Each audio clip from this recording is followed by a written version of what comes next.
नमस्कार, मी Ashwin Bapat. Cotton King प्रस्तुत माझा कट्ट्यावर आपल्या सगळ्यांचं स्वागत. Powered by Mandke hearing services, Tanvi Shata, PMC bank आणि वीणा वर्ल्ड.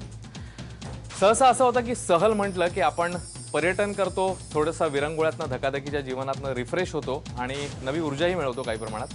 पण या नव्या ऊर्जेबरोबरच जेव्हा एक सहल नवी दिशा आपल्याला देऊन जाते तेव्हा नेमकं काय घडतं ते आज आपण जाणून घेणार आहोत. कारण आजच्या आपल्या पाहुण्यात त्यांच्या बाबतीत असंच काहीसं घडलेलं आहे. आज आपल्यासोबत आहेत अनुराधा प्रभुदेसाई, ज्या आपल्याला खरं म्हणजे मालिका आणि नाटकांमधनं याआधी भेटलेल्या आहेत. मात्र एका सहलीला त्या गेल्या आणि त्यांच्या आयुष्याला कशी कलाटणी मिळाली आणि त्यानंतर त्यांनी स्थापन केलेलं लक्ष्य फाउंडेशन, त्याचं कार्य, त्यासोबतच भारतीय जवान आणि नागरिक यांच्यामधला एक मेळ, एक दुवा साधण्याच्या दृष्टीने त्यांचे प्रयत्न, या सगळ्या त्यांच्या प्रवासाबद्दल आता आपण जाणून घेणार आहोत.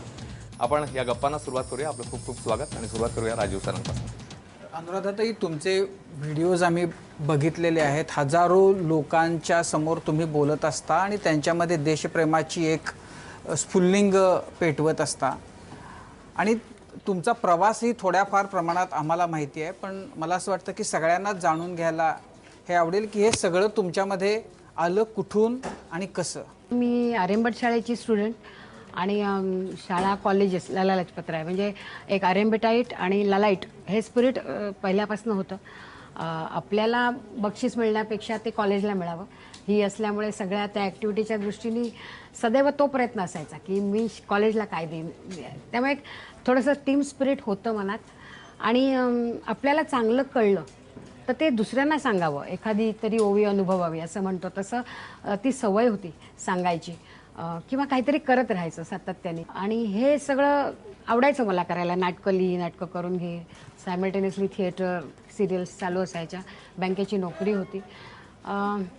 पण 2004ला जेव्हा मी लडाखला गेले, 2004 साली आजच्या लडाखपेक्षा वेगळा होता लडाख.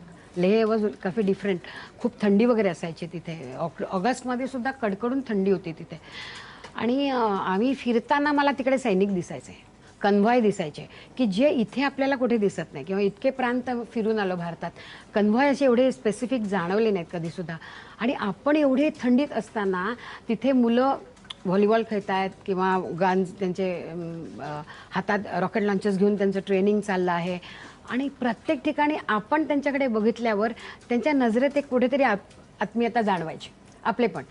आणि देन जेव्हा मी द्रासच्या बाजूला जात होते तेव्हा तिथे एक पार्टी बघितली. I only regret that I have but one life to lay down for my country.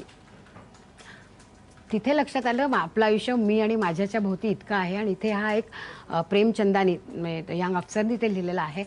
आणि हे एक वेगळंच होतं सगळं मला वाटलं. आणि तेव्हा मी ह्यांना असं म्हटलं, अहो हे बघा काय लिहिलं आहे. तेव्हा एक खालून सुभेदार मेजर कदम वर आले आणि ते बोलले, कुठून आलात? तर मी म्हटलं मुंबईहून आलं. महाराष्ट्र? मी कोल्हापूरचा आहे. त्यांनी मला राज्याशी जोडून घेतलं आणि मला बोलले खाली या. आणि तिकडे जाऊन जेव्हा मी त्यांच्याशी बोलले ना तेव्हा माझ्या लक्षात आलं कित्येक शब्दांचे नवीन अर्थ मला कळले. मी त्यांना म्हटलं की तुम्ही कुठे राहता? आपण सर्वसामान्य माणसं काय विचारतो, कुठे राहता, कसं काय चाललंय वगैरे. त्यांनी आधी सगळं मला कारगिल वॉरबद्दल सांगितलं. कारण ते बोलले तुम्ही इथे कसे आलात? म्हटलं कारगिल वॉर समजायचं आहे म्हणून आम्ही खरं आलो होतो. मग त्यांनी मला कारगिल वॉरच्या गोष्टी सांगितल्या, कित्येक गोष्टी. आणि मी बघत होते, ते टेरेन बघत होते, सगळं ऐकत होते. आणि सहजी बोलताना त्यांनी मी जेव्हा त्यांना विचारलं तुम्ही कुठे राहता, तेव्हा एक बाजूचं असं पत्र्यासारखं दार उघडलं. आम्ही आत गेलो. एक दगडी बेड, त्याच्यावर एक पातळशी चादर होती, एक मोठी लोखंडी पेटी असते त्यांची तशी, त्याच्यावर गणपतीचा फोटो, एक युनिफॉर्म होता. आणि तिथे ते राहत होते. आणि त्यांचे जे बाकीचे 2 मुलं होती ती तसेच दगडी बेड. आणि ती मुलं झोपली होती, रात्रीची ड्युटी केलेली. आणि मी त्यांना म्हटलं तुम्ही इथे असे राहता? ते बोलले हो, मजेत होत आम्ही. मजेत शब्दाचा अर्थ मला कळला नाही. मी म्हटलं सर मजेत? हो, ते जे वर बसलेत ना म्हणे ती मुलं एकटी आहेत. आमची जी मुलं वर बसलेत त्यांना ते वरती असताना त्यांना दुसरं कोणी दिसत नाही. त्यांचं लक्ष फक्त खाली बंदुकीवर असतं. खायची त्यांना इच्छा होत नाही. They are all alone in 2-2च्या गटात. निदान इथे मला तुमच्यासारखी माणसं कधीतरी दिसतात. मी मजेत आहे. मजेत शब्दाचा अर्थ कळला. आणि त्याच्यानंतर ते आपापसात बोलताना बोलले आपण मराठी बोलतोय ना. आज मी जवळजवळ 7 महिन्यांनी मराठी बोलतोय. कारण म्हणे आम्ही जरी 2 मराठी फौजी असलो तरी दुसऱ्याला माझी भाषा मी काय बोलतो हे म्हणजे असं वाटू नये म्हणून आम्ही हिंदी बोलतो स्पेसिफिक. आणि हा भातृभाव जो आहे तो तिथे लक्षात आला. 2 शब्द तिथे कळले, हे काहीतरी वेगळं आहे. आणि तिथून पुढे गेल्यानंतर एक रोड होता, एक असं छोटंसं ग्राउंड होतं आणि तिथे खूप झेंडे होते. तर मी पटकन फोटो काढला, छान वाटलं मला ते बघायला. तेव्हा माझा ड्रायव्हर बोलला, मॅडम जी यहाँ इसमें बड़ा दर्द है. तो मतलब क्या हुआ? तो उसने कहा कि यहाँ पाकिस्तानी मिसाइल आके यहाँ जो बंदे बैठे थे उनको जो द्रास जाने के लिए इंफॉर्मेशन मिलने वाली थी उसके लिए वो ऑर्डर के लिए बैठे थे और इतने में वहाँ से मिसाइल आया और उनके टुकड़े टुकड़े हुए और वो टुकड़े उनके घर गए हैं. तेव्हा माझ्या लक्षात आलं की अनामवीरा जिथे झाला तुझा जीवनांत स्तंभ तिथे नाव कोणी बांधला. आणि त्याच्यामध्ये पुढे कुसुमाग्रज म्हणतात की ह्या कोणालाही रियासतीवर त्यांचं नाव नसणार आहे, ह्या कोणाचेही गाण गाणारा डफ घेऊन भाट नसणार आहे, तरी यांचं बलिदान हे फार मोठ्या प्रमाणात आहे. कदाचित त्या ओळी मला तिथे आठवल्या आणि त्याच्यात डफावर त्यांचं गाण गाणारे भाट नसतील हे कुठेतरी लागलं मनाला. आणि नंतर आम्ही द्रासला गेलो. तिकडे खानसमायला मी विचारलं यहाँ कुछ हुआ था ना 1999 में. तो भयंकर चिडला. तो बोला यहाँ हजारों लाशें गिरी थी, आपको कुछ भी मालूम नहीं है. मुंह का दिवाला हाथ में ही रह गया, नहीं खा सके. की अरे एवढं झालं मला माहीत नाही, मी मुंबईत भयंकर मजेत होते, मला काहीच फरक पडला नाही. आणि जेव्हा आम्ही मग त्या विजयस्तंभाजवळ आलो, तो टोलोलिंक बघितला, तो .4875 टायगर हिल, रॉकी नॉभाम, इंडिया गेट, ती सगळी शिखरं बघितली 18,000 फुटावर. इथून तर मुलं गेली असतील वर, आणि कशी गेली असतील वर, तर सगळे पाकिस्तानी बसले सुसज्ज आणि त्यांना सांगितलं असेल जा आणि रिकॅप्चर करा आणि they have entered the death trap without any hesitation. आणि सगळी 20-22 वर्षाची मुलं होती. मी तिथे उभी राहिले शांतपणे आणि एक मेजर आले आणि त्यांनी मला सांगितलं की काय बघताय तुम्ही इथे एवढ्या शांतपणे. म्हटलं इथे कसं झालं असेल युद्ध मला कळत नाही आहे. त्यांनी सांगितलं बघायचं आहे. आणि इतने मेहरबान हुए की उन्होंने हमको एव्ही में जाके करगिल की क्लिप दाखवली त्यांनी. आणि त्यात विक्रम बत्राची आई शेवटी म्हणते की जिस देश पर मैंने अपना बच्चा कुर्बान किया है उस देश से थोड़ा सा प्यार तो करो. हा विचार मनात येतो की खरंच do we love our country. आणि मग मी तिथे उभं राहिले आणि मी सगळा तो साधारण मला अंदाज इतके दिवस ऐकत होते कारगिलवर. आणि मग मी तिकडे एक ओध घेतली सर की मी या मुलांची भाट होऊन उभी राहीन, मी ही मुलं यांचं शहीदत्व जपेन, त्यांना मरू देणार नाही. दुसरं जितकं मला जमेल तितकं इथे येऊन लोकांना हा टेरेन दाखवीन, कुठे आमची मुलं लढली ते दाखवीन. आणि तिसरं असं लक्षात आलं की आज या मुलांचा जो त्याग आहे त्याला आम्ही लायक आहोत का. कारण ही सगळी मुलं ज्यांनी आयुष्याची सुरुवातही नाही बघितली आणि तिथेच त्यांचं संपलं होतं आयुष्य. कलाकार असतो ना तो जीवन कसं जगावं म्हणून कला शिकतो, पण शस्त्रकला देशासाठी जीवन कसं जुगारावं हे शिकवते. आणि ती मुलांनी ते सगळं तिकडे केलेलं होतं. तर मी लायक नाही ह्यांच्या त्यागाला, आय डोंट नो. आणि ते लायक व्हायचा मी प्रयत्न करीन आणि ते समाजात पसरवीन आणि जितकं मला जमेल तितकं कारगिल. कारण मी 62, 65, 71 मधली सल्टर अशा वेळेला मला कळलं नव्हतं, मी जरा लहान होते तेव्हा. पण या वयात माझी मुलगी 20 वर्षाची होती. आणि जेव्हा 20 वर्षाचा मुलगा तिकडे या तो तिरंगा लहरा के आऊंगा या तिरंगे में लिपट कर लेकिन आऊंगा जरूर म्हणत तिरंगाही लावतो, लिपटून पण येतो, हे आपल्या सामान्य माणसांना कळणं खूप कठीण आहे. मी जुनं एक गाणं आहे सर की झुंजता रणभूवरी तू अमर होशी रे सुता, भाग्य माझे थोर म्हणून जाहलो तव मी पिता. हा पिता त्या मुलाचं खूप कौतुक करतो आणि शेवटी जेव्हा त्यातला पिता जागृत होतो तेव्हा तो म्हणतो तू पुन्हा दिसणार नाहीस, दुःख केवळे हे उरी, वाहते अभिमान सरिता मात्र त्या दुःखातुनी, आजवरी आशीष दिधले वंदना घेई आता. ज्या वयाच्या मुलांना आशीष द्यायचे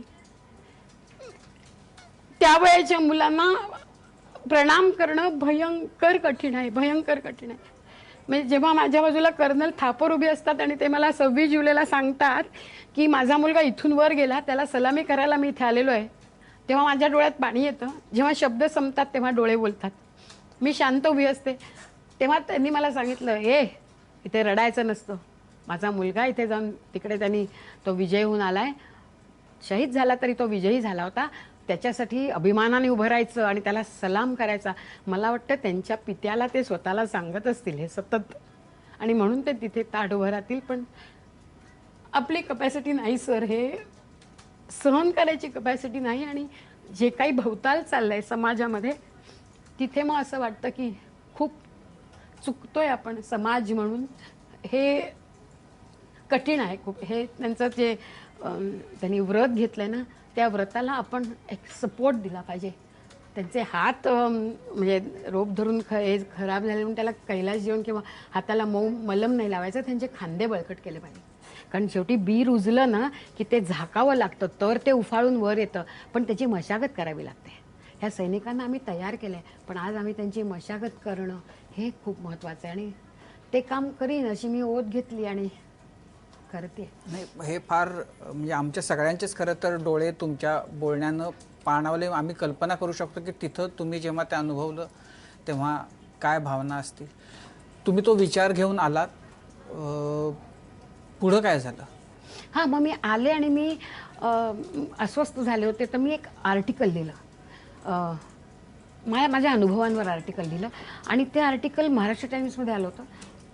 4 ऑक्टोबर 2004 सुट्टी असल्यामुळे बहुतेकांनी ते 2 ऑक्टोबरला ते आलं होतं. त्यामुळे ते पेपरमध्ये बरेचजणांनी वाचलं आणि धडाधड मला फोन यायला लागले. आणि मला असं वाटलं की सगळे म्हणत होते तुम्ही काहीतरी छान करताय. मी फक्त लिहिले माझे अनुभव. मला वाटलं सैनिक पोचवावा म्हणून मी लिहित गेले. आणि एक दिवस फोन आला मला. आय कुड हिअर, तो अगदी सिनियर काकूंसारखा मोठ्या वयाच्या बाईंचा फोन होता. आणि त्या बोलल्या की मला तुला भेटायचं आहे. तर मी म्हटलं आपण किती वर्षाचे आहात, म्हणजे जस्ट आय एम आस्किंग. ते बोलल्या मी 82 वर्षाची आहे, गोरेगावहून बोलत होते. तर मी म्हटलं तुम्ही माझ्या काकूंच्या वयाच्या आहात, तर मी येईन तुम्हाला भेटायला, काय बोलायचं होतं. तर त्या बोलल्या मी स्वातंत्र्य सेनानी आहे, आम्ही जे त्याग केला. मला आजकालचा भवताल बघितलं की वाटतं की हे काय चाललंय जगात, पण आज तुझ्या रूपाने एक दिवली पेटलेली मला दिसली. आणि हे तुला वाटतंय तुझ्याबरोबर लोक नसतील, तुला जे काही आता तू पुढे प्रवास करशील तेव्हा त्याच्यात तुझ्याबरोबर लोक नसतील, हे कष्टप्रद असेल, पण एक दिवस असा येईल की तू मागे वळून बघ, तुझ्याबरोबर लोक असतील. मला त्याचा तेव्हा एवढा अर्थ कळला नाही की मी काय करणार आहे नक्की, मला माहिती नाही. पण मी लिहित गेले आणि मग मी ठरवलं मी बोलायला सुरुवात करीन. मग मी बँकेत मॅनेजर असताना जेवढ्या सुट्ट्या मिळाल्या, मग मी एक प्रेझेंटेशन तयार केलं आणि पहिले अगदी कागदावरती बनवून मॅप्स वगैरे, मग लॅपटॉप घेतला, मग लॅपटॉपवरनं बोलायला लागले.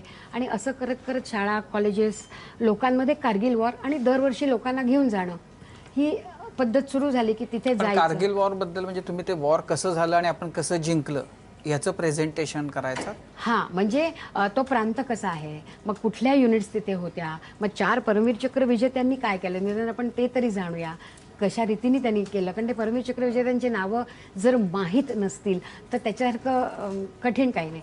म्हणजे आधीची खूप आहेत, पण मी 99 कॉन्सन्ट्रेट केलं कारण त्या वयाची मुलं माझ्यासमोर होती. आज 22 वर्षाच्या मुलाला जेव्हा मी योगेंद्र सिंग किंवा विक्रम बत्रा सांगते तेव्हा तो स्वतःच्या वयाशी त्याला रिलेट करतो.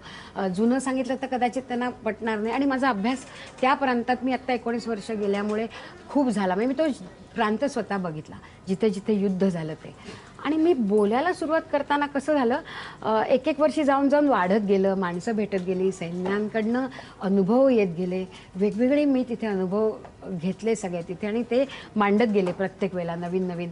सैनिक समजत गेले. आम्ही फार सपकपणे शहीद शब्द वापरतो, आम्हाला कल्पना नाही आहे सैनिकाचं आयुष्य हेच इतकं कठीण आहे.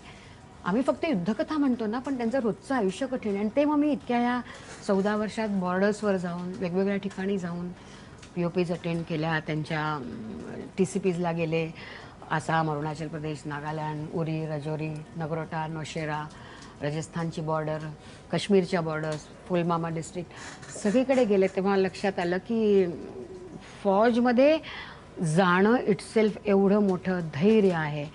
आणि आईने सांगून मुलगा फौजमध्ये नाही जाणार, तो कदाचित डॉक्टर होईल, कदाचित इंजिनियर होईल, कदाचित, पण फौज में जाने के लिए खुद का चाहिए, आपला स्वतःतला जज्बात पाहिजे, तरच फौजमध्ये जाऊ शकतो. आणि मग माझी जबाबदारी मात्र ही राहील की मी त्या मुलांना सपोर्ट करीन, त्यांच्या फॅमिलीजना रिस्पेक्ट देईन आणि let us talk think drink about soldiers, हे तरुणांना सांगावं. तुम्ही मगाशी बोलताना असं म्हणालात की शब्दांचे अर्थ नव्यानं कळले, जाणवले, तर तुम्ही मजेत असा शब्द सांगितला. आणखीन कोणते शब्द तुम्हाला तिथं नवे अर्थ लागले? एक अर्थ असा होता की त्याग. आमचे बरेच मान्यवर लोक, अहो आम्ही किती त्याग करतो, आम्हाला पण वेळ मिळत नाही मुलाबाळांना भेटायला, आणि अशा स्टाईलनी बोलणारी जी लोक आहेत त्यांचा त्याग आपण लोटांगण घालावं असा त्याग आहे. जेव्हा मी तिकडे गेले, जेव्हा मी या मुलांचं लाईफ ऐकलं, जेव्हा मी या मुलांना बघितलं, आणि जेव्हा तिथला मुलगा असं म्हणतो की दुश्मन को क्षमा करना हम भगवान पर छोड़ देते, लेकिन भगवान से उनकी मुलाकात करना ये हमारी जिम्मेदारी है, आणि तो जीवाच्या कराराने ती जिम्मेदारी निभावतो. जेव्हा माझ्या कर्नल, नाव घ्यायला हरकत नाही, कर्नल निलेश, हा जेव्हा त्याला कळतं की बरकत आलाय, म्हणजे तेव्हा लष्करे तोय्यबाच्या आधीचा, आणि तो बसलाय आणि तो म्हणतो मावशी मी खेळ खेळतो, हा एक नवीन शब्द. त्यागाचा अर्थ जो मला वाटायचा की मी खूप त्याग करते माझ्या संसारासाठी, आणि मी दागिने घेताना आज तोडे नाही तर जाऊन दे, मी बांगड्यांवर चालवलं, मी नोकरी करताना माझ्या पार्टनरला सुट्टी दिली आणि मी स्वतः काम केलं, मग मी मोठा त्याग केला, पण नंतर मी परत सुट्टी घेतली त्या त्यागाच्या बदलात. That is different. त्यागाचा अर्थ तिकडे जाऊन कळतो. आणि जसं निलेशचं मी म्हटलं की देशभक्ती, देशावरचं प्रेम आणि ह्या भावना काय आहेत, पॅट्रिऑटिझम काय आहे, तर मला जे काम दिलं आहे, मला त्या बरकतला आज उडवायचाच आहे असं म्हणणारा हा मुलगा, तो म्हणतो ताई मावशी आम्ही खेळ खेळतो. कसा खेळ आहे तो की आम्ही एकमेकांना जाणत असतो, त्याला माहिती आहे हा इथे बसलाय, मला माहिती आहे तो कुठल्या घरात आहे, पण त्याला कल्पना नव्हती की मी तिथला चप्पा चप्पा जाणलेला आहे काश्मीरचा. तो जिथे आलाय ती न्यूज मला कळल्यावर त्याला वाटलं होतं माझ्या ठिकाणाहून मला 45 मिनिट्स लागतील, त्यामुळे तो चिकन खात बसला होता. पण मला जशी न्यूज लागली, मी माझे 15 लोक घेतले, मी तिकडे गेलो. तो ज्या काश्मीरच्या घरांमध्ये जिथे तो वर होता तिथे जाताना मी माने माझ्याबरोबर होता, त्याला सांगितलं, खुणा नजरांनी खुणा केल्या, बाकीच्यांनी लावले होते बाहेर, अम्ब्युश लावून बसले होते, आणि आम्ही ग्राउंड फ्लोअरला गेलो, कोणी नाही. मी वर गेलो आणि थाडकन मी पहिला दरवाजा उघडला, कोणी नव्हतं, तर माने पुढे गेला, मी त्याला खेचेपर्यंत त्यांनी तो दरवाजा उघडला आणि आत 3 अफगाण आणि 2 पाकिस्तानी बसलेले होते. माने आत गेल्याबरोबर त्याला स्नायपरनी मारलं, कारण त्यांना कळलं आम्ही आलेलो आहोत, आणि आम्ही आवाज ऐकला की काट डालो, काट डालो, पुढच्या त्यांच्या भयंकर शिव्या असतात. तर मी माझ्या 2 खांद्यात त्याला खेचून धरलं. आत 5 वर्षेस मी एकटा, कारण मला मानेला त्यांच्या ताब्यात द्यायचं नव्हतं, कारण तो माझा इतक्या वर्षांचा बडी होता. बडी इज अ पार्टनर जो सपोर्टिंग फायरिंग देतो. आणि म्हणे मी जोर लावून त्याला बाहेर काढला आणि मी त्याला वरच्या मजल्यावरनं खाली टाकला. माझी पाठ लाली, त्यांनी माझ्यावर ज्या गोळ्या झाडल्या, त्यांनी माझे दोन्ही गुडघ्यातनं गोळ्या बाहेर आल्या. मी धाडकन खाली पडलो. त्यांना वाटलं मी मेलो, कस्कोट के मेजर को मार डाला असं ते ओरडले. आणि तेव्हा मी आत जो पडलो ते त्यांना दिसलो नाही. मी व्हरांडामध्ये पडलो, तर मी घशामध्ये रुमाल कोंबला. माझं सगळं रक्त वाहत होतं, दुखत होतं, पेन अतोनात असताना माझं कहणं जाऊ नये म्हणून आम्हाला ट्रेनिंग आहे, ऐकून सुद्धा आपल्याला कळणार नाही, घशापर्यंत रुमाल कोंबला. आणि मी 6 तास त्या सगळ्या दुखण्यात, but I am a sportsman आणि आय एम अ आर्मीमन, मी 6 तास बंदूक धरून असताना आतून त्यांना वाटलं मी मेल्यामुळे त्यांचं सगळं फायरिंग बाहेरच्या लोकांवर चाललेलं, कारण आम्ही सांगितलेलं मी कॉर्डन केलं आहे. आणि मग माझ्या 1 मिनिट असं लक्षात आलं की आता ते सांगतात की हमारा खतम हुआ है सब, अभी कस्कोट के मेजर को मार डाला. आता माझ्या लक्षात आलं की त्यांना मी जिवंत आहे माहीत नाही आहे. आणि अशा वेळेला समोरचा म्हणतो साप जिवंत आहात का मराठीत तरी सांगा, आणि म्हणे मी जेमतेम हात वर करू शकलो. त्याला कळलं मी जिवंत आहे. मग मी बंदूक बाजूला टाकली की त्यांना कळलं आता ते मी सेफ आहे.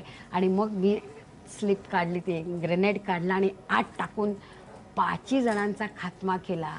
आणि त्याच्यानंतर जेव्हा बघितलं की मी कंप्लीट लोळा झालो आहे खालून पायाच्या, मग मला उचलून 8 महिने जे काय झालं, पण ते करण्याचं धारिष्ट जो मुलगा करतो, आज तो कर्नल पदावर काम करतो. आणि तो तितक्याच मला सांगतो, अरे मी मस्त बसलो ना, चंगे हाले, अजूनही त्याच्या पायातनं स्लिंटर्स निघतात. पण हे करण्याचं म्हणजे धैर्य शब्दाचा अर्थ काय आहे? देशावरचं प्रेम किंवा कार्यावरची निष्ठा. निष्ठेला अर्थ नाही समानार्थी, निष्ठा हाच अर्थ, आणि तो मला तिथे कळला. ही निष्ठा काय आहे. भरपूर आहे सांगण्यासारखं. कित्येक शब्दांचे अर्थ कळताना आपल्या आयुष्याला एक वेगळा आयाम मिळतो आणि मग आपल्याला आपली कर्तव्यांची जाणीव होते. 2009मध्ये लक्ष फाउंडेशन सुरू केलं. जी. मग त्याचं काय स्वरूप आहे, काय करता तुम्ही त्याच्यातून? लक्ष फाउंडेशन हा मला सगळेच विचारतात काय, मी सांगते तो एक विश्वास आहे, तो एक एहसास है.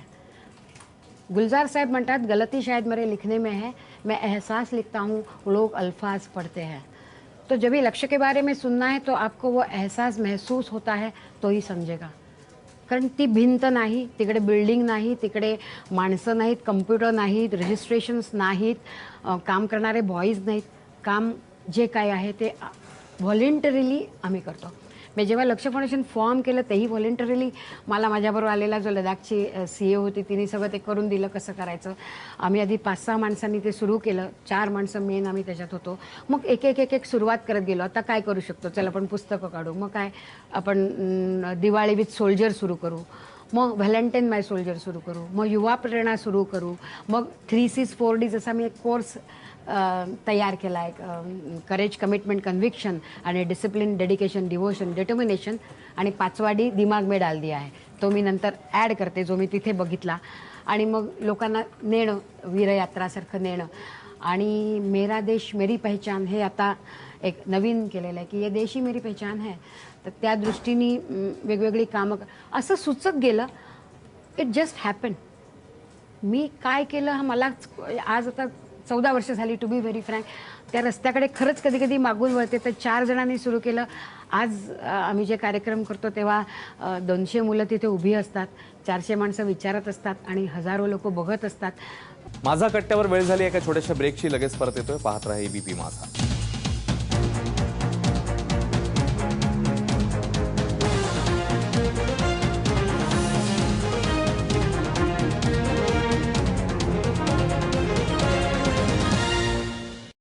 ब्रेकनंतर माझा कट्ट्यावर आपल्या सगळ्यांचं पुन्हा एकदा स्वागत. लक्ष फाउंडेशनच्या अनुराधा प्रभुदेसाई यांचे थक्क करणारे आणि अंतर्मुख करणारे अनुभव आपण ऐकतोय. वळूया पुढच्या प्रश्नाकडे. ताई, बरेच लोक करायचं ठरवतात पण ते कसं करायचं हे उमगत नाही. तर तुम्हाला बँकेची नोकरी सोडायची आणि ते करायचं, तर बँकेची नोकरी सोडणं किती कठीण होतं, कारण सुखाशी नोकरी, पगार चांगला, तर ते सगळं सोडायचं आणि हे करायचं. तर घरच्यांचा विरोध झाला आणि ते कुठे जमलं की नाही आता हे आपल्याला सोडायचं, कारण बरेच लोकांचा ध्येय असतं की आपल्याला सोडायचं, नोकरी सोडायचं आणि वेगळं काहीतरी करायचं, पण ते करणं होत नाही. नोकरी सोडणं किती सोपं आहे ना प्राण सोडण्यापेक्षा. जीवन जे इतकं प्राईम मोस्ट आपलं आयुष्य आहे, आपण कशासाठी रे जीवन आपलं म्हणजे मोस्ट प्रेम आपल्या जगण्यावर आहे. हां, मरताना सुद्धा विचारलं तर माणूस म्हणेल शेवटची इच्छा मला मरायचं नव्हतं. इतकं आपल्या आयुष्यावर प्रेम आहे. ते सहजी माणूस सोडून देतो. आणि ते कोणासाठी, तर तुझ्या माझ्यासाठी, आपल्या समाजासाठी, आपल्या देशासाठी. देश इज अल्टिमेटली व्हॉट, आपल्या माणसांसाठी. जेव्हा ज्यांची माझी ओळख नाही, ज्यांचं माझं रक्ताचं नातं नाही, माझं धर्माचं नातं नाही, कशाचंच नातं नाही, ते माणूस म्हणून जेव्हा ते करतात तेव्हा नोकरी तो किस बात कुछ है ही नहीं उसके सामने. अनुराधाताई, आता तुमच्या बोलण्यातनं आम्हाला सारखं तुम्हाला सैनिकांबद्दल वाटणारं प्रेम जाणवतंय, तुम्हाला किती आतून त्यांच्याबद्दल वाटतं ते जाणवतंय. पण आम्हाला माहिती आहे की आता सैनिकांना तुम्ही जवळच्या वाटता. ती सगळी प्रोसेस कशी सुरू झाली, म्हणजे त्यांच्या बाजूनी जे आपलं वाटणं आहे ते एखाद्या प्रसंगाने झालं की हळूहळू होत आलं? हळूहळू झालं. म्हणजे जसं मी म्हटलं 2004 साली पहिल्यांदा गेले, मग 5 पासून आम्ही जायला लागलो तिकडे. पहिला इन्सिडन्स असा झाला की 2005 साली जेव्हा मी तिथे उभी आहे रेजिमेंटमध्ये, आम्ही लोकांना काय व्हायचं, आम्ही 4ला गेल्यावरती 5ला मी पहिले जाऊन तिथे कर्नल झा त्यांना भेटले आणि म्हटलं सर मी असं ना एक दरी जी आहे ती कमी करायचा प्रयत्न करते, तर मला प्लीज ब्रिगेडमध्ये जायला परमिशन द्या, कारण ती सगळ्यांना मिळत नाही. तर ही वॉज काइंड इनफ. त्यांना असं वाटलं अरे कोई अलग सोच है आपकी, तो आप आ जाओ. आणि मग त्यांनी आम्हाला करून दिलं की पेंगॉंगला जाताना या रेजिमेंटमध्ये जा, इथे जाताना त्या रेजिमेंटमध्ये जा. आणि मग 26 जुलैला नंतर आम्ही तिकडे जात राहिलो. तर तेव्हा पहिलं जेव्हा मी 2005ला गेले तेव्हा मी तिथे उभी होते आणि ब्रिगेडियर मनेंद्र सिंग आले. त्यांच्या एंट्रीनेच आम्ही बसलेले सगळे ताळ झालो. आणि ते यायच्या आधी एक मुलगा माझ्याकडे आला, कारण मी फोन करून जाते, तुम्हाला बकायदा हर जगह आपको बात करणे. दिस वॉज द फर्स्ट एक्सपिरियन्स. एक फौजी माझ्याकडे आला आणि मला म्हणाला अनुराधा प्रभुदेसाई कोण? म्हटलं मी. तुम्ही फोन केला होतात ना? हो. तुम्हाला एक सांगू, म्हटलं काय, तुमचा आवाज माझ्या मंगल मावशीसारखा आहे. तर मी म्हटलं हो ती मंगल मावशी, मग मी अनु मावशी म्हटलं. तर तो मला म्हणाला मी तुम्हाला मिठी मारू का.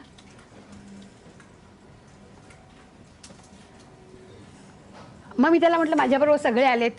तो सगळ्यांच्या गळ्यात पडला आणि मग तिकडे सरदारजी मुलं उभी होती की जी जस्ट सियाचीनवरून आली होती. ती मुलं माझ्याजवळ आली, म्हणाले मासी आप तो बड़े पार्शल हो. म्हटलं क्या हुआ. वो आपके गले लग सकता है, हमने क्या पाप किया है. एक अर्धा तास हा सगळा माहोल चालला होता. आम्ही त्यांच्याकडनं ऊब घेत होतो, एक मायेची पांघर घालत होतो. पण तेव्हा तो मुलगा जे म्हणाला, कारण त्याच्यानं मावशीच्या मुलीचं लग्न होतं आणि याची लीव ऑपरेशन एमर्जन्सीमुळे कॅन्सल झाली आणि तो मला त्या मुलांमध्ये मावशी समजत होता. तो मुलगा मला माझ्यामध्ये त्याची मावशी समजत होता आणि इट जस्ट क्लिक मी. आणि मग सगळ्यांना आम्ही भेटत राहिलो. मग आम्ही प्रत्येक ठिकाणी गेल्यावर मुलं भेटत राहिली. मग आम्ही औक्षण करायचो कुठे कुठे भेटताना मुलांना. मग एक सरदारजी मला भेटलेले, तेव्हा ना परतापूरला जायला रस्ता नसायचा. त्या ब्रिजला तुम्हाला थांबावं लागतं नुब्राच्या. आणि आम्ही लिटरली औक्षण केलं त्या मुलांना. आम्ही तेव्हा राखीबंधनला जायचो.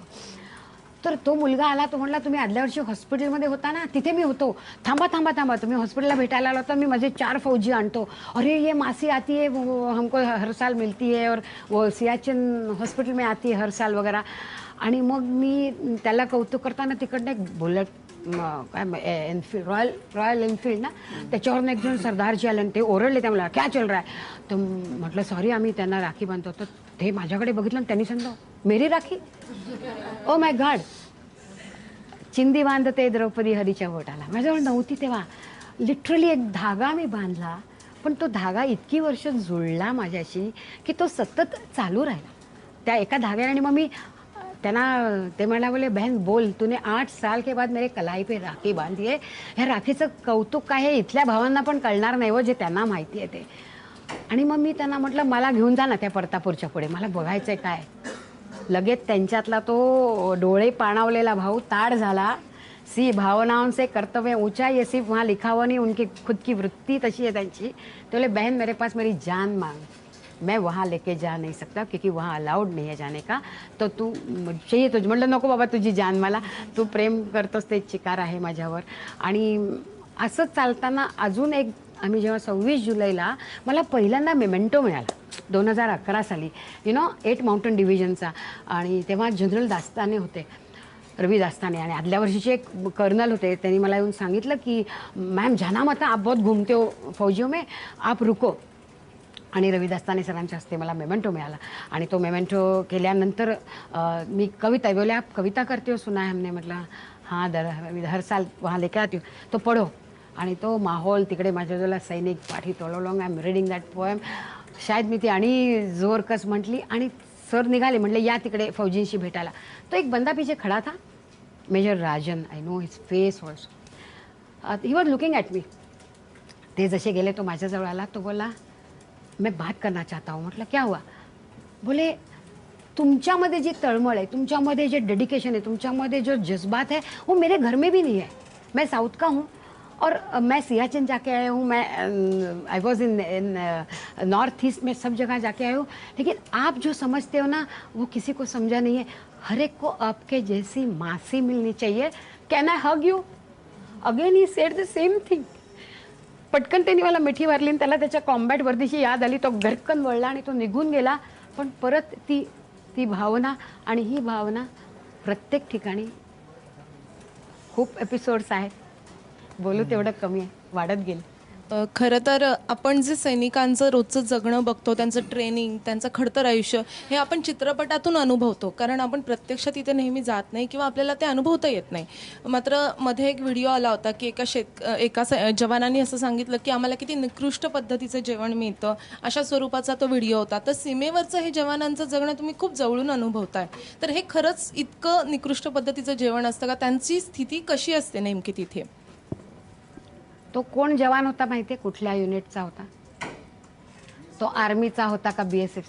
समबडी से गंमत काय, आपल्याकडे आपल्याला जवानच माहिती आहे. आपल्याला BSF, CRPF, ITBP, paramilitary forces, navy आपल्याला खूप कमी माहिती आहे.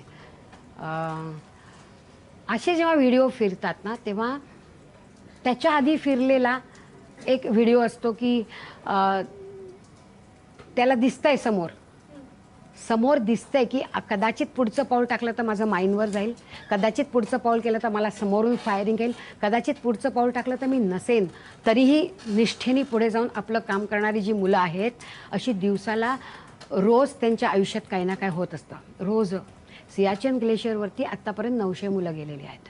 तरीही मुलगा जेव्हा सियाचेन ग्लेशियरवर जातो आणि 20,000-21,000 फुटावरती तो ते काम त्या निष्ठेने करतो, तेव्हा ह्या ज्या क्लिप्स येतात त्याच्यावर आम्ही किती चर्चा करतो.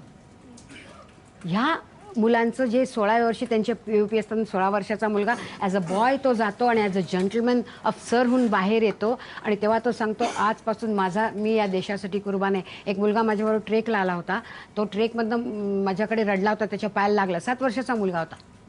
तर मी त्याला म्हटलं, अरे तू फौजी होणार आहे ना, NDA दाखवून आणलं होतं आणि तू काय रडतो, तुला सैनिक व्हायचं. तो बोला मी सैनिक झालो की नाही रडणार, आत्ता दुखतंय मला. म्हटलं बरोबर आहे. नंतर जेव्हा मी POPला गेले 2013ला आणि जेव्हा त्याच्या खांद्यावरचे स्टार्स काढले ना त्याच्या आईवडिलांनी, that is called peeping ceremony, आणि तो मुलगा लेफ्टनंट ओमकार म्हणून त्यांनी मला सल्यूट मारला.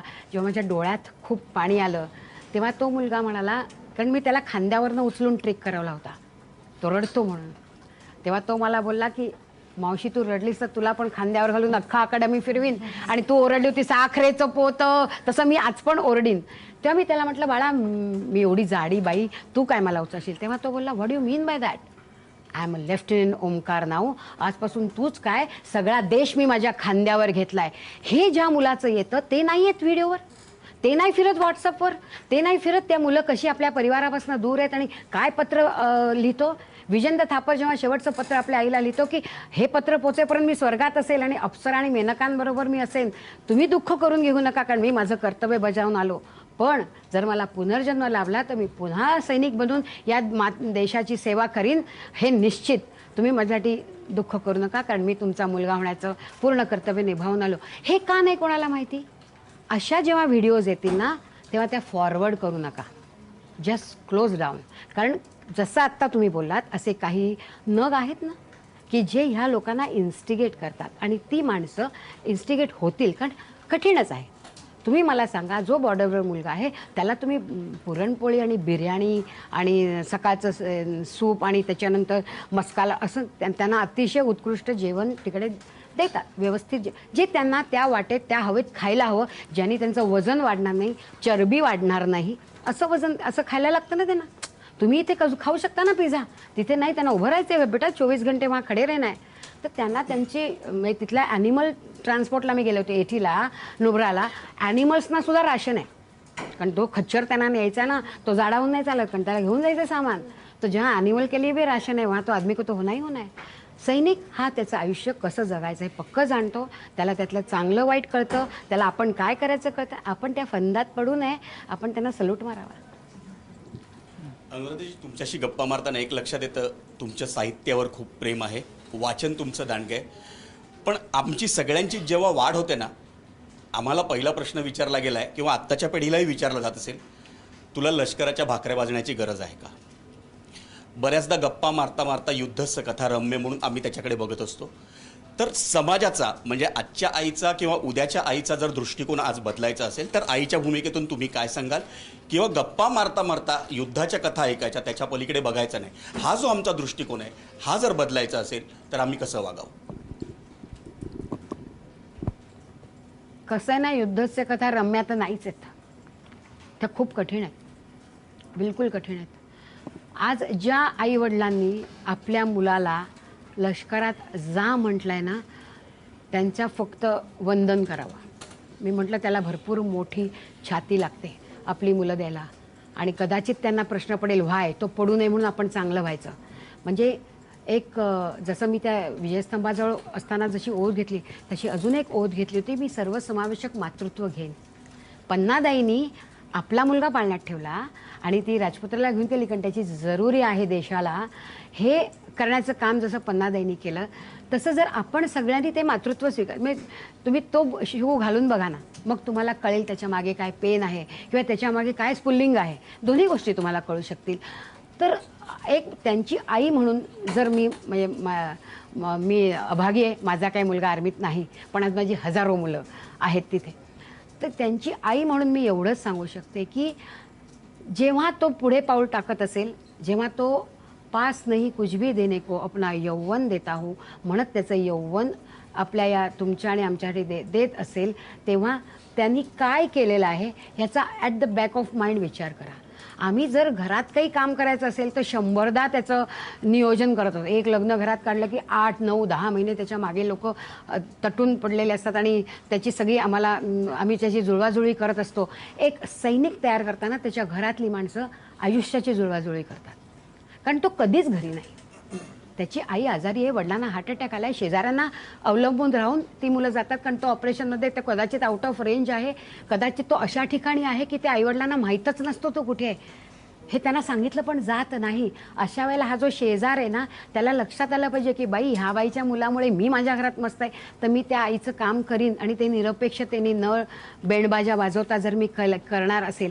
मगाशी तुम्ही जो प्रश्न विचारला, काही काही दिवस असे असतात, म्हणजे कसं पावसात छत्री उघडावी लागते, उन्हात टोपी घालावी लागते, तसे काही पिरियड या राजकारण्यांच्या आयुष्यात येतात, तेव्हा त्यांना शहीद आठवतात.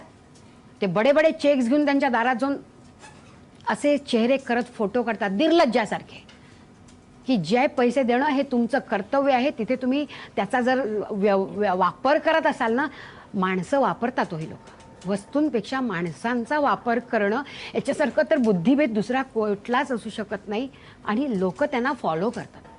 म्हणजे लोकशाही आपल्याकडे, म्हणून आपल्याला काही बोलता येत नाही, पण समटाईम्स मला असं वाटतं की कुठेतरी काही गोष्टी ह्या व्हायलाच हव्या. एक हे ट्रेनिंग जे आहे ना, या मुलांना 16 वर्षी जो मुलगा बदलतो, तो बाहेरून म्हणतो मी देशाची जबाबदारी घेतली, तो तुझा माझा 18 वर्षाचा मुलगा का म्हणत नाही, कारण आम्ही त्याला पल्सर घेऊन देतो, आम्ही त्याला नवीन मोबाईल म्हणजे तो 20,000चाच हवा, त्याच्यात साधा नाही, फोन करण्याचा नाही, असं आईबापच घेऊन देतात. ज्या मुलाला तुम्ही रिस्पॉन्सिबिलिटी काय देता त्या मुलाला, मग या आईने आपला मुलगा या देशाला द्यायचा, तर त्यांना हा प्रश्न पडण्यासाठी जर स्थिती आली तर आहेच ना ती स्थिती, मग आपण काय करावं. मला वाटतं तो सैनिक जर समजला ना, कारण आपला मुलगा समजला तर आपण त्याच्या दिशेने काम करतो की नाही, सैनिक समजून घेऊया ना, कारण तो घरटी नाही आहे. लोकांना आता अमेरिकेतली मुलं मायनस काहीतरी 46मध्ये आहेत म्हणे, आणि मग ते कसे बर्फात राहतात याचे व्हिडिओ अरे पण कोप्पाडाचा मुलगा काय करतोय, तो तिथे उरून त्याच्यासमोर फळी कुठली, एक तर समोर शत्रू आहे, एक निसर्ग वाईट आहे, निदान ह्या समाजातल्या लोकांनी तिसरी फळी तर उघडू नका बाबांनो त्यांना युद्ध करण्याची. त्या 2 फळींवर ते लढतायत, ते लढू देत ना त्यांना, आपण तरी त्यांच्या बरोबर राहू. कित्येक गोष्टी आई म्हणून सांगता येण्यासारख्या आहेत, आणि त्यांच्याच मी त्यांच्या काय म्हणावं, त्यांच्या प्रतिनिधित्व घेऊन मी म्हणते की आपण चांगले नागरिक हो, बस, बाकी दे डोंट वॉन्ट एनिथिंग. लक्ष्य फाउंडेशनचा पुढचा कार्यक्रम मेरा देश मेरी पहचान मुंबईत होतोय जी, काय असणार आहे या कार्यक्रमात, आणि मला वाटतं एबीपी माझा देखील तुमच्या बरोबर आहे. हो, I am so proud and very much thankful की एबीपी माझाने आम्हाला त्याचा सपोर्ट दिला. आता हा जो मेरा देश मेरी पहचान कामगार मैदान परळ आणि माझी आरेमठ शाळा, आय एम व्हेरी प्राऊड, मी त्या शाळेची एक स्टुडंट आहे. मग आम्ही काय करतोय, कामगार मैदानामध्ये आम्ही वेपन्स आम्हाला मिळणार आहेत, ती असतील. एक आम्हाला टेंट मिळणार आहे की जिथे फौजी कसे राहतात याचं प्रात्यक्षिक लेफ्टनंट जनरल बोलले, मी तुम्हाला तो पण देईन. आम्ही हर्डल्स लावली आहेत, म्हणजे आलेल्या मुलांना ॲक्टिव्हिटी करता येईल की थोडासा, नो डाऊट इट्स म्हणजे छोटं आहे, कारण ते कठीण नाही करून घेता येणार, वेळ कमी असतो, तर काही मुलांना ती हर्डल्स पार करून जायचं आहे. ही आलेली मुलं आधी रजिस्ट्रेशन झाल्यावर शाळेत येतील. शाळेत जो आमचा हॉल आहे त्या हॉलमध्ये आम्ही वेपन्स लावणार, आणि आधी त्यांना ओरिएंटेशन देऊन प्रत्येक युनिट तयार करणार. म्हणजे एक जो 50चा ग्रुप आहे ना, हा लडाख स्काउटचा असेल, मग ते किकी सोसो लारगा योरो असं ओरडतील. दुसरा गट गोरखाज आहे, मग ते ओरडतील जय महाकाली आयो गोरखाली. तिसरा असेल राजदीप, मग ते म्हणतील राजा रामचंद्र की जय. असे आम्ही सगळे सगळेजण ते युनिट्स तयार होतील. मग ती ओरडत ओरडत मुलं निघतील, खाली बघतील सगळं वेपन्स, आणि देन एक प्रयत्न केला आहे ज्या सियाचन ग्लेशियरसाठी, जसं सियाचन हॉस्पिटलला जाऊन मी कित्येकदा सियाचन ग्लेशियरवरनं आलेली मुलं कशा स्थितीत परत आली, 890 आलेलीच नाही आहेत परत. कधी त्यांची सायकी जाते, कधी लिफ्ट लिम जातो आणि चायना आणि पाकिस्तान सांभाळण्यासाठी ते ग्लेशियरवर 21,000 23,000 फुटांवर असतात. तर ते ग्लेशियर काय आहे हे आमच्या मुलांना कळावं म्हणून आम्ही एक सियाचीन ग्लेशियर उभं करतो आहे. म्हणजे त्याच्या आत गेलेल्या मुलांना त्या ग्लेशियरचा फील येईल, तिथला थंडावा कळेल. नो डाऊट आमच्या परीने ते करतो आहोत. ते ग्लेशियर कळेल, तिथला फौजी कसा उभा आहे कळेल आणि त्यातली ती जी आर्तता कळली पाहिजे हे काय आहे. माझा कट्ट्यावर वेळ झाली एका छोट्याशा ब्रेकची. लगेच परत येतोय. पाहत राहा एबीपी माझा.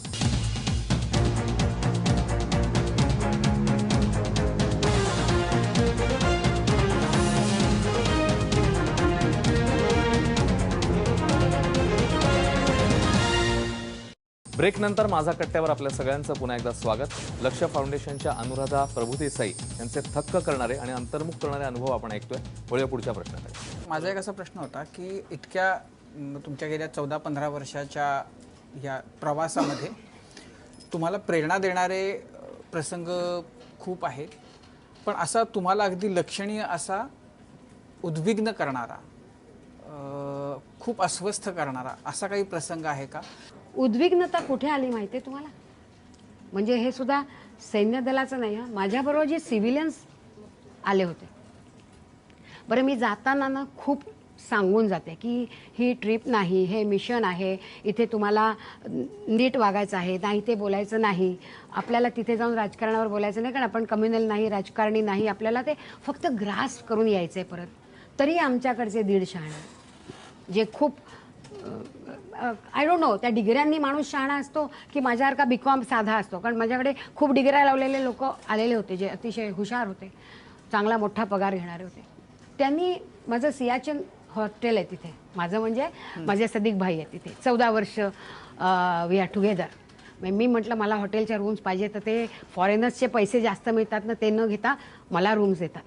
एवढा सदिक भाईंचा माझा हे आहे. आणि 99 कारगिल वॉरमध्ये त्यांचं हॉटेल त्यांनी उघडं ठेवलं होतं, कारण बाकी सगळं बंद झालेलं ना द्रास कारगिल एरियामध्ये. So he was very much there at the time of Kargil war. आणि त्यांचं खूप प्रेम आहे. सो आणि मी ते काम करते म्हणून त्यांचं माझ्यावर खूप प्रेम आहे.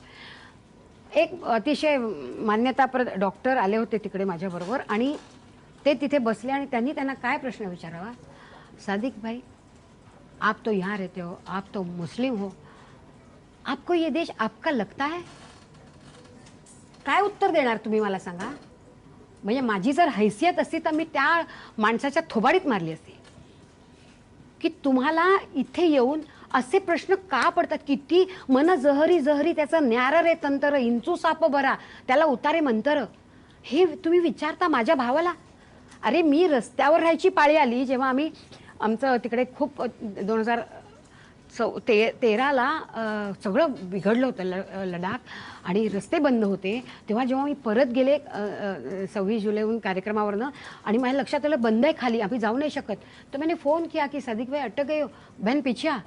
म्हटलं सदिक भाई लेकिन अभी आपके रूम्स तो गए होंगे, मैंने छोड़े हैं, तू पीछे आ, मैं तेरे को रस्ते पे नहीं रहने दूंगा. आणि त्यांनी त्या दिवशी त्या ज्या मी गेल्यानंतरच्या रूम्स ज्यांना दिल्या होत्या त्या सगळ्यांना दुसऱ्या हॉटेलमध्ये देऊन माझ्या लोकांसाठी तिथे आम्हाला नो डाऊट 12 कमी थोड्या रूम अवेलेबल केल्या, पण मला बोलले तू इथे राहणार आहेस आणि जेव्हा खालचं होईल ना तेव्हा जा. माझ्याजवळ तेव्हा पैसे नव्हते जास्त, ते बोले उसका सवाल ही नाही आता आहे. हे काम करणाऱ्या माणसाला तुम्ही काय तुमचा संबंध विचारायचा? तुम्ही कारगिल युद्धभूमीवर उभे आहात आणि तुम्हाला ती मुलं सगळं सांगतायत कारगिल कसं झालं आणि तुम्ही तिथे असं म्हणता लेकिन वो लोग तो आए थे तो वो इंटेलिजेंस फेल्युअर था क्या, क्यों आए थे तुम लोग क्या करते थे वो सब आए तभी. अरे गाढवा तुला अक्कल आहे का? तू काय झालं होतं 99 साली, कसं त्या बजरंग पोस्टमध्ये पोस्ट होती, किती -60 डिग्री टेम्परेचर होतं, तुम्हाला काय अधिकार आहे विचारायचा? ह्या लोकांना सुशिक्षित समजा.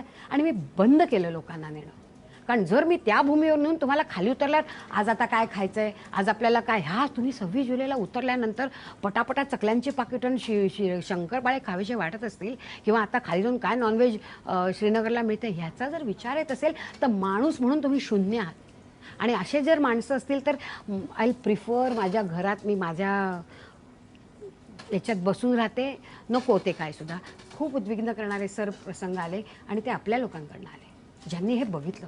मग तुम्ही मला सांगा इथे बसलेल्यांना जर काही वाटलं नाही तर काय चुकीचं आहे? म्हणून जीव तोडून सांगायचं, म्हणून तो प्रयत्न सर्व स्तरावर करायचा आहे. मग तो लिखाणातून हवो, सोशल मीडियातून हवो, तुमच्या माध्यमातून हवो, कमी पडणार आहे कितीही केला तरी, कारण डोक्यातली जळमटं आणि झोपलेल्या माणसाला न उठवता येतं, सोंग केलेल्याला जागवताच येत नाही तुम्हाला. सोंग केलेली माणसं सोंगाड आहेत सगळे, आणि त्यांच्यासाठी ही आमची मुलं अशी उभी आहेत ताठ. या सगळ्या याच्यामध्ये ज्या जीवन मरणाच्या प्रश्नांच्या बद्दल म्हणजे मरणाच्या दाढेतनं सुटकेचे प्रसंग तुम्ही तिथं सांगितले, तुम्ही एक सुद्धा इथं नाही सांगितलात. एक प्रसंग म्हणजे एक दहशतवादी हल्ला झेलला, त्याच्यात मी तुम्हाला म्हणजे तो प्रसंग तर झालाच होता. 2000 I don't remember the year, 13 मला वाटतं 13. मी ना इकडे निघालो, म्हणजे मला सवय बॉर्डर्सवर जायची, तर मला एक शोपियान आणि तिथे शाळेमध्ये बोलवलेलं. तर शॉपियन आणि फुलमामा ही गावं केवढी आहेत ना प्रज्वल, तिकडे मी जाऊन आले होते. आणि मग नंतर मी सांगितलं की मला तंगधार लास्ट पोस्ट आहे, तर तिथे मला जायचं आहे. तर मी बीबी कॅन्टमध्ये राहिले होते, फौजीबरोबर राहिले होते, आणि फौजींनी माझं अरेंज केलेलं. नेक्स्ट डे आम्ही उरीला कमान पोस्टला गेलो, ते करून आम्ही बारामुल्लावरनं वापस आलो, आणि नेक्स्ट डे आम्ही तिकडे जाणार होतो तंगधारला. तो सोपोर क्रॉस केलं मी, आणि सोपोर म्हणजे बारामुल्ला आम्ही करत सोपोर क्रॉस करून मी त्या कर्नलना फोन केला की सर मी इथपर्यंत आलेली आहे, तिकडे कसं 9 वाजता बोलवलं होतं, 8:55ला तुम्ही तिथे पोचायचं, आणि 9ला त्यांच्या दारात पाहिजे, नाही तर त्यांना काम असतं आपला, आणि हे वक्का तकाचा मालूम आहे आपल्याला, तो ठेवावाच लागतो डोक्यात. तर म्हटलं सर मी ते बोले तुम कहा हो अभी. तर मी माझ्या ड्रायव्हरला फोन दिला की मी कुठे, तो मला इलाका माहीत नव्हता कारण मी फर्स्ट टाईम त्या तिकडनं जात होते. आणि तेवढ्यात एक कन्व्हॉय येताना दिसला.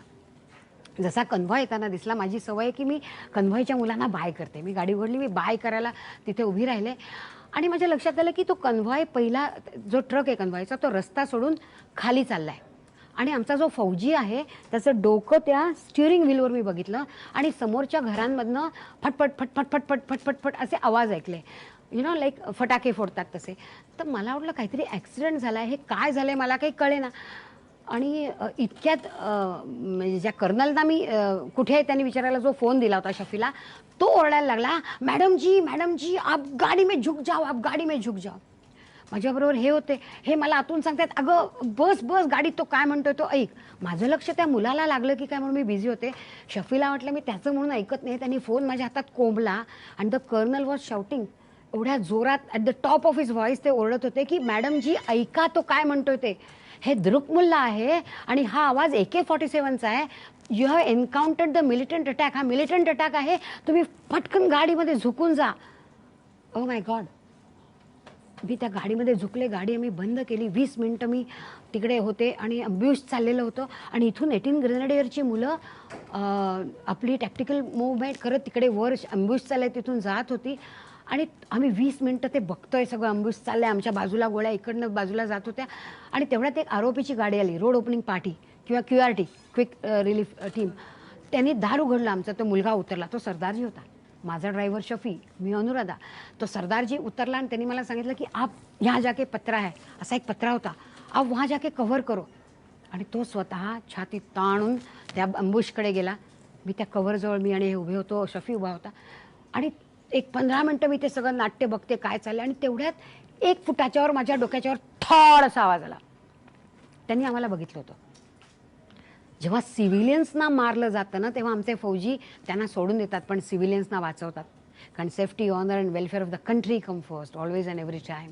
आणि ते safety, honour and welfare of the person you command come next, your own is come last. त्यामुळे ते अम्ब्युश स्वतःवर झेलतात, पण आम्हाला वाचवायला येतात, कारण ते कुठली मिनिस्टरची मुलगी नाही आहे की रस्त्यावर बाणेरला उडवल्यानंतर फोन करत ती निघून गेली आणि 4 माणसं मारली गेली, नॉट बॉदरिंग फॉर देम, कारण ती मिनिस्टरची मुलगी नाही, ते सोल्जर्स आहेत.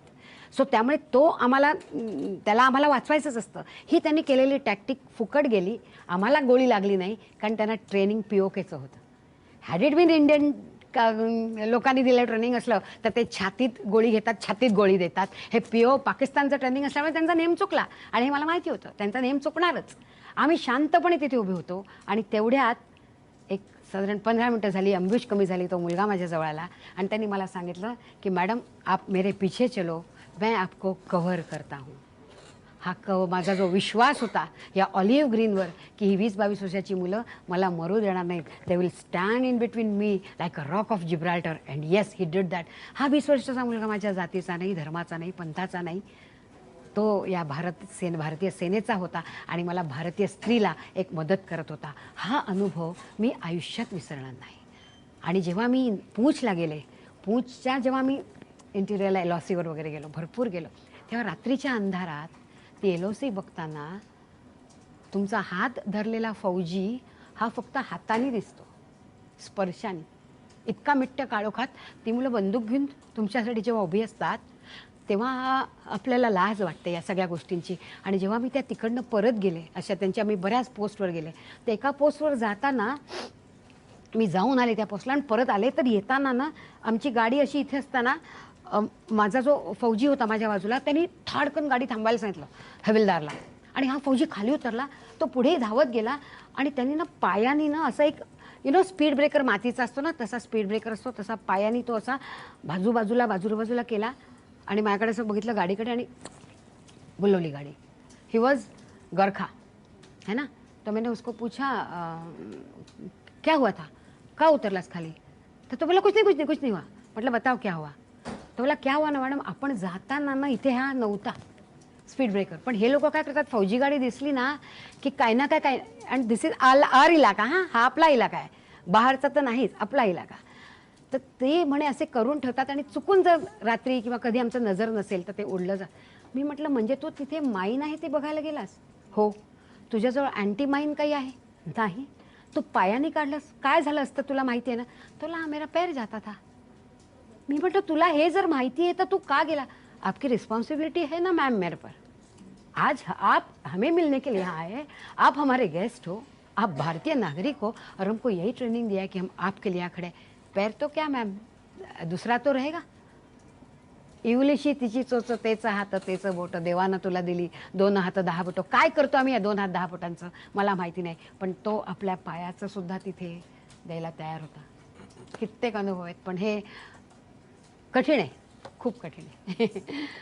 तुम्ही मगाशी म्हणालात की त्या सहलीमध्ये तुम्हाला शब्दांचे नवे अर्थ कळले, पण माझी खात्री आहे या तुमच्या संवादामधनं आम्हाला जगण्याचा एक नवा अर्थ त्या अर्थाने कळला असं मी म्हणेन. आणि खरोखरच अंतर्बाह्य बदलून टाकणारा असा अनुभव होता. तुम्ही इकडे आलात त्याबद्दल खूप खूप आभार आणि पुढच्या सगळ्या उपक्रमांसाठी तुम्हाला मनापासून शुभेच्छा. आणि कट्ट्याची सांगता आपण तुमच्या कवितेने करूया. मी तिकडे कारगिलला जेव्हा जाते तेव्हा आपल्याला समोर दिसतात पाकिस्तानी आणि आपले फौजी दोन्ही दिसतात. तर त्याच्यासाठी एक आहे की ए सैनिक, तुम्हारे जाबाज कारनामों की आहट से ठिठुरती ठंड में भी दुश्मन के पसीने छूट जाते हैं. कारगिल युद्ध से लेकर आज तक दुश्मन बेचारे खुदा से उन्हें बख्शने की दुआ मांगते हैं. तुम तो बेमिसाल थे ए दोस्त, तुम्हारा कोई मुकाबिल न था. तुम्हारे लहू का एक एक कतरा दुश्मन की बर्बादी का गवाह था. किसी ने बहाया अपना खून तो किसी ने न्योछावर किया अपना यौवन. किसी ने बहाया अपना खून तो किसी ने न्योछावर किया अपना यौवन. ऐसा सबक सिखाया दुश्मन को कि फिर से चुनौती देने का ना रहा उसमें दम. खबरदार है दुश्मन, दुश्मन तू रहे सावधान. हा तर भारताच्या सीमेबाहेरचा दुश्मन, पण इथले जे गद्दार आहेत, गद्दारी का आलम कुछ इस कदर है यारो कि सरहद पर खड़ा जवान भी सोचता होगा कि हमला अंदर से है या बाहर से. या गद्दारांना सुद्धा मी सांगते कि खबरदार है दुश्मन, दुश्मन तू रहे सावधान. हमारे भारतीय सैनिक ही है हमारे देश की पहचान. You understand, you better understand. याच सोबत कॉटन किंग प्रस्तुत Majha Katta powered by Mandke hearing services, Tanvi Shata, PMC bank आणि वीणा वर्ल्डमध्ये आपण इकडेच थांबतोय. ताज्या घडामोडींसाठी पाहत राहा ABP माझा.